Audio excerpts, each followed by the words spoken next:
साथियों, लगभग 50 वर्षों से ज्यादा समय हो गया इन सवालों को उठाते मेरे जैसे पॉलिटिकल एक्टिविस्ट के लिए, जिसमें नागरिक आजादी भी शामिल है और जो भाषा सिंह ने परिभाषित किया है सुनियोजित तरीके से हमले भी शामिल हैं, न्याय ना मिलना भी शामिल है, मीडिया का सांप्रदायिकरण भी शामिल है, और या तो स्टेट की गैर हाजिरी है राज्य की, या उसका एक तरफा एटीट्यूड। ये कोई पहला मौका नहीं। और विरोध में खड़े होने वालों की इन 50 वर्षों में तादाद भी कम हुई। अब लोग डरने भी लगे कि सच अगर कहोगे तो उसके राजनीतिक नफा नुकसान भी हो सकते हैं। लिहाजा जो जरूरतमंद हैं, जो तकलीफ में हैं, उनको न्याय मिलने की प्रक्रिया में देरी भी इस वजह से हुई। अब तो दोस्तों और दुश्मनों के बीच में कौन इस सवाल पर आपके साथ रहेगा, कौन नहीं रहेगा,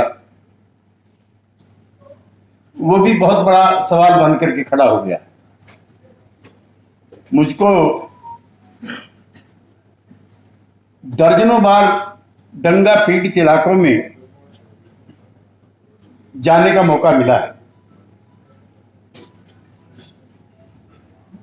और सब दंगों का कमोबेश उनका वर्ग चरित्र भी, उसमें हिस्सा लेने वाले लोगों के मंसूबे भी, उसमें मरने वालों की तादाद भी, उसमें हमला करने वालों की तादाद भी, ये नमूने कमोबेश एक जैसे, उसमें बहुत कम तब्दीली आई।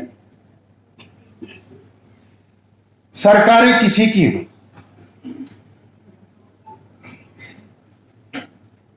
उसमें शब्दावली के फर्क जरूर रहते हैं, लेकिन मरने वालों की पहचान पर कोई फर्क नहीं पड़ता। मुझको याद है, मैं गाजियाबाद से लोकसभा का भी सांसद रहा हूं और मेरे बाजू में मुरादाबाद जिला है। उस समय अमरोहा जिला नहीं बना था, ईद का दिन था और ईदगाह भरा हुआ था। उसी में एक नापाक जानवर की एंट्री होती है, भगदड़ मस्ती है, आक्रोश होता है, नारेबाजी होती है, हल्की फुल्की पत्थरबाजी भी होती है। नापाक जानवर तो निकल करके ईदगाह से बाहर आ जाता है, लेकिन उसकी एवज में मरने वालों की लंबी फहरिस्त तैयार हो जाती। जो मुरादाबाद या इसके आसपास के लोग होंगे वो जानते होंगे। और फिर लंबा दंगा 2-3 महीने तक। जो दिल्ली का वाकया हमारे साथी की गिरफ्तारी का है, ये तब भी इसी तरह की गिरफ्तारियां होती थी, लेकिन इतनी बर्बरता, इतना जुल्म, इतना शायद इतना एक तरफा प्रहार उस समय नहीं होता।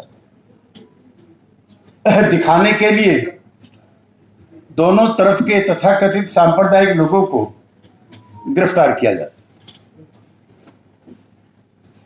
जुडिशरी आज के मुकाबले में स्वतंत्र थी, लेकिन उस पर भी नकेल लगाई जाए उसके प्रयास होते रहते। बस सिर्फ एक चीज इंडिपेंडेंट थी, वो था उस समय का मीडिया। जहां आप बैठे हैं, यहां से कुलदीप नैयर जी बड़े प्रसिद्ध पत्रकार थे। जब 25 जून 1975 को आपातकाल लगता है और आपातकाल आज के जैसा नहीं, मैं अपने मित्रों से सहमति रखता हूं। प्रेस ज्यादा खुल करके सत्ता प्रतिष्ठानों के खिलाफ हो गई है, सरकार के खिलाफ हो गई है, स्टेट के खिलाफ हो गई है, इसलिए इस पर लगाम लगानी जरूरी है। तब ये दौर था। आज तो प्रेस को हम लोग ऐसा भी नहीं कह सकते कि प्रेस गुलाम होगी, नहीं। ये तो जनरल नियाजी का जो सरेंडर था इंडो पाक वार में बगैर लड़े, जब 90,000 से भी ज्यादा लोगों ने आत्मसमर्पण कर दिया था, तो इंडियन प्रेस का जो आत्मसमर्पण है वो जनरल नियाजी जैसा, बगैर लड़े। उस समय यहां से कोई 250 के करीब पत्रकार निकले थे आपातकाल के विरोध, और उसमें राजेंद्र सच्चर भी थे, जिनके पिताश्री संयुक्त पंजाब के पहले मुख्यमंत्री थे। कई लोगों ने गिरफ्तारी दी। अब तो कोई ये भी नहीं कहता कि प्रेस की आजादी के लिए कुछ करना भी है। तब में हमें ये फर्क है। उसे कई समाचार पत्रों के संपादक थे। उस समय जयप्रकाश जी के आंदोलन का भी दौर चल रहा था, और बढ़ चढ़ करके लिखते थे। जैसे कांड और जैसे घटनाक्रम आज हो रहे हैं, अगर 74-75 में हो गए होते तो शायद समाचार पत्र वाले ही क्रांति कर दिए होते। और ऊपर वाले का लाख लाख शुक्र है कि ये सामने टेलीविजन वाले पत्रकार नहीं थे, क्योंकि जितनी खराबी इस दौर में इनके जरिए हुई है। एक पंडित जी बैठाए गए हैं, एक मौलवी बैठाया गया है, और शाम को 5 बजे मुकाबला। उसके नाम भी ऐसे ऐसे हैं कि जैसे वो दो लोगों के बीच में नहीं, जैसे दो कम्युनिटीज के बीच में मुकाबला होना, और शुरू हो जाता है। और मेरी जानकारी में है कि वो पेड लोग बैठते हैं वहां पर, उन्हें पैसे दिए जाते हैं। एक बार तो मुझे बहुत ताज्जुब हुआ कि पाकिस्तान के एक पत्रकार को जब गाली पड़ रही थी तो मैं ताज्जुब में था कि क्यों ये अपने मुल्क में बैठा हुआ बेवजह गाली खा रहा है। तो उसका डॉलर जो है, उसका पेमेंट डॉलर में हुआ। ये तब ऐसा नहीं था। एक से एक बड़े पत्रकार थे, लिखते थे खूब, और जो पत्रकार जितना हुकूमत के खिलाफ लिखता था, समाज में उसकी उतनी ही ज्यादा इज्जत होती थी। जैसा कांड अब ये सैफी जी के साथ हुआ, उस वक्त इक्के दुक्के होते थे। साल में एक आध बार हमारे मित्र बैठे हैं, अलीगढ़ के प्रेसिडेंट भी रहे, राज्यसभा में हमारे साथ भी थे। अगर कोई नौजवान नेता गलती से गिरफ्तारी में आ गया, कैंपस में शांति नहीं होती थी, महीनों महीनों कैंपस बंद रहते थे। खबरदार अगर पुलिस घुस जाए कैंपस में। अब तो कैंपस के अंदर भी, हॉस्टल के अंदर जाकर के पकड़ करके लाते हैं, और माफ करना, हम लोग शांत रहते हैं। प्रतिक्रियाएं, रिएक्शंस, प्रतिरोध, रेजिस्टेंस लगभग कम हो गया। तो ऐसे हालात में जिन साथियों ने प्रयास किया है हम साथियों को इकट्ठा करने का,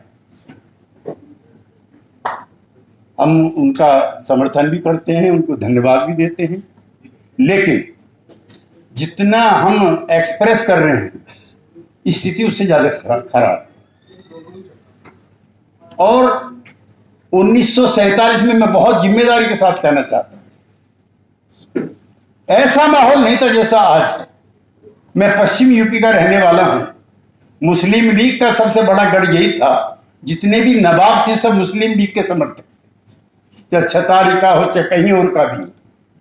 जब बंटवारा होता है उस समय लोग ऊंचे पैमाने पे यहां से जा रहे होते। तो हमारे पश्चिम में ठाकुरों के, त्यागी लोगों के, गुजरों के और जाटों के, ज्यादातर गांव इन किसान जातियों के, हम लोग के पुरखे रेल में से, बसों में से उतार करके लोगों को लाए थे कि नहीं, ये मुल्क तुम्हारा है, क्यों जा रहे हो? कि साहब डर लगता है। किस चीज से लगता है?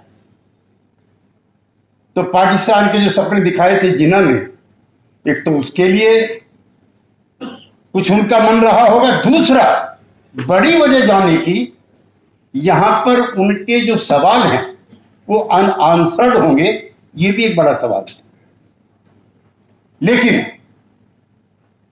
उस समय गांधी था, अब तो गांधी भी रोज मरता है।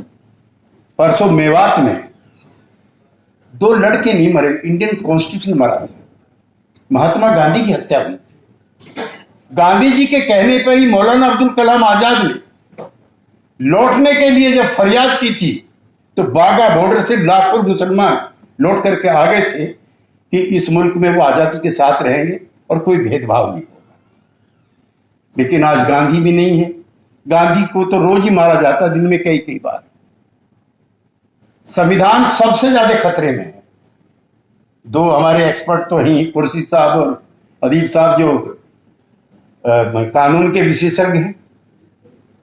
और ये सारे कानून जो है हमारे भाई सैफी पे नहीं लागू होते, न नागरिक आजादी होती, न अदालतें होती। ऐसे किस्से सुने नहीं गए। हम भी कई बार जेलों में रहे हैं। इमरजेंसी की जेलों में हम रहे तो हम सोचते थे कि शायद हम जिंदा वापस नहीं आएंगे। लेकिन आपके लिए खुशखबरी है कि हमारे जेल से आने के बाद सबके वजन बढ़े हुए थे। आपातकाल तो लगा, नागरिक आजादी खत्म हुई, संविधान का हमला हुआ, लेकिन जेल के अंदर उस तरह की दिक्कतें नहीं थी जैसे आज राजनीतिक कैदियों के लिए हो गई। इसलिए मैं ज्यादा समय ना लेता हुआ अपनी पार्टी की तरफ से भी, अपनी तरफ से भी, सब समाज की तरफ से भी, और हमारे जैसे जो पैदाइशी विरोध करने वाले लोग की जमात है लंबी, उसकी तरफ से अपनी टोटल सॉलिडेरिटी अपने मित्र साथी की तरफ है। और उनके लिए कोई प्रदर्शन, कोई जलूस, कोई हड़ताल, कोई सिग्नेचर कैंपेन ये कमेटी चलाएगी। हम उसमें सबके साथ कंधे से कंधा मिला के साथ रहेंगे। बहुत बहुत शुक्रिया। सब्सक्राइब करें हमारे YouTube चैनल को और बने रहें हमारे साथ।